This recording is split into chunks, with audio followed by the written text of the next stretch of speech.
Human rights are something inherent to every human being. And our scriptures also say that samta sarvabhuteshu etad muktasya lakshanam. Anyone who is free practices equality among all. So these countries who says that they are free, they are democratic, they are secular, and they are all, they should also do the same thing. And it is expected from them that equality is practiced among all of them who are living within that country. Now, the global positioning of Hindus, can we have the next?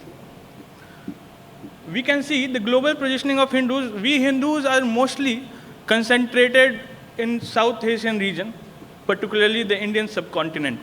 However, now as a global diaspora, we form a good number in other countries also and contribute to the economic and social significance in all the countries. However, Hindus are a minority, as I said, in most of the parts, and the majority countries being, next slide please, Bharat, Nepal, and Mauritius. Now, where we are minorities, the Hindus are minorities, who are the targeted groups, whom the Mediterranean population targets is women, children, scheduled caste, and scheduled tribes. And this can be well seen in the region which is the neighborhood to India and in the Indian subcontinent, particularly Pakistan, Bangladesh, Bhutan. Many of us don't know this, that Bhutan has also seen persecution in 1990s, wherein the Hindus have been persecuted. My fellow panelists will be talking about this in more described manner. Now, the major challenges that are faced by Hindu society as a minority in the countries are forced conversion, the temples are desecrated, sexual assaults, targeted killing, and large-scale mob violence. It is not the case that Hindus face this in the Indian subcontinent only, other than India. In Europe, in Canada, in Australia also, we can see that there is mob violence, there is mob lynching against the Hindus that is happening. And when we see some of the case study of Malaysia. So Malaysia is a country in the Malayan Peninsula, nearby India, and near to Thailand also, wherein Malayan Muslim population is in majority. Now, there is a political discrimination that is happening against the Hindus, the social discrimination happening.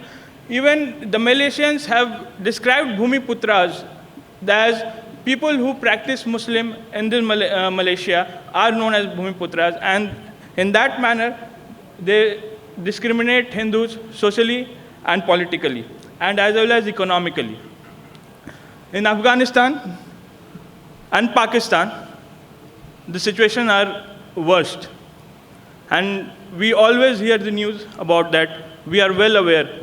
Talking much about and going by the slides will not serve any purpose. This maximum oppression of the Hindus happens in these two Muslim-dominated countries.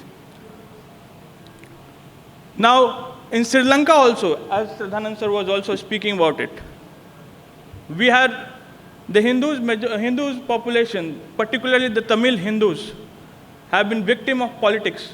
The Buddhists there are oppressing them. Despite all the civil war and all having reached its end, the justice to the population, the Hindu population, the Tamil Hindu population, has not reached yet. In Europe also, the legal status of religion in many countries has not been given to the Hindus. Hindu marriage, Hindu temple, and Hindu schools have no legal recognitions. In very recent event, last year in Leicester, UK, we have seen discrimination and oppression of the Hindus in United Kingdom in a province named Leicester. I'll just go through the event as to what happened. There was an India-Pakistan match. After that, a mob violence broke out. The temple the mob went into the temple, they desecrated it, and Hindus were in very bad condition in that particular region. As a trustee of CDPHR, we initiated a fact-finding committee to go there and find as to what had happened. We found that there are ghettos of people who migrated from East Pakistan region, that is Bangladesh and Pakistan, and are residing in Leicester. And that was the reason which led to that operation, which led to that violence after that cricket match. The fact-finding report was launched by one of the Conservative Party MP in London, and he also accepted the thing that happened, the operation that happened in that particular Leicester region by a majority religion who migrated mostly from Pakistan and Bangladesh.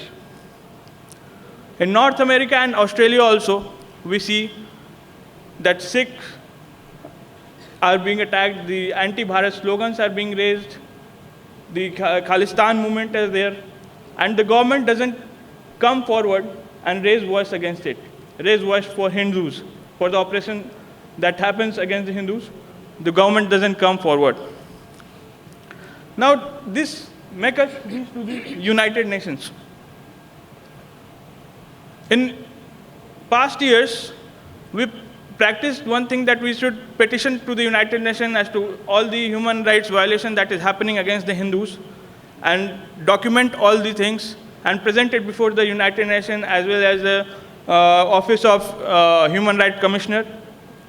However, much action is not being seen from their side.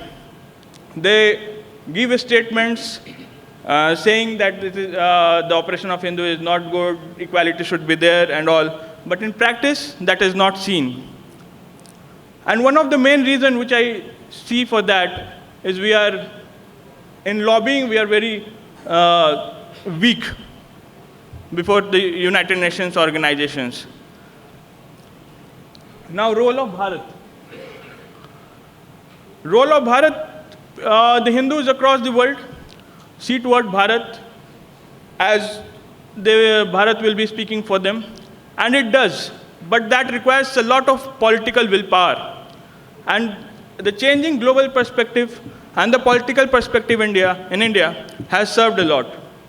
We are raising voices, the Indian High Commissions now raise voices for any activities which are done against the Hindus, which were not seen in the past. But yet, a lot needs to be done. We need support of all the organizations, the academicians across the world, to raise their voices for common Hindu causes, for the operations that is happening against the Hindus. Every Hindus, wherever they are across the world, they should have this feeling of brotherhood and speak against the oppressions happening in any part of the world against the Hindus. Now, the way forward is what I said: Samanvay, coordination.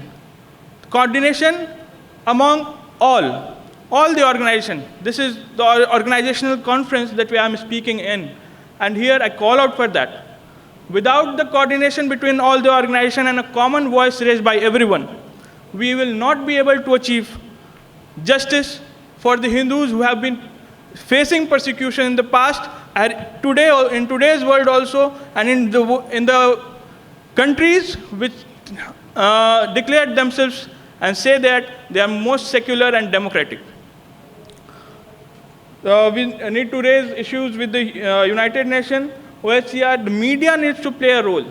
Many people say, and Siddhanand sir also said, that we should not look towards CNN and Amnesty International and all, that they will come forward. We should least expect from them. But now in the age of social media, we are all journalists. We are Narads. And we can make our voices reach to the masses through these social media platforms, YouTube, and many others. The brotherhood sense should prevail everywhere.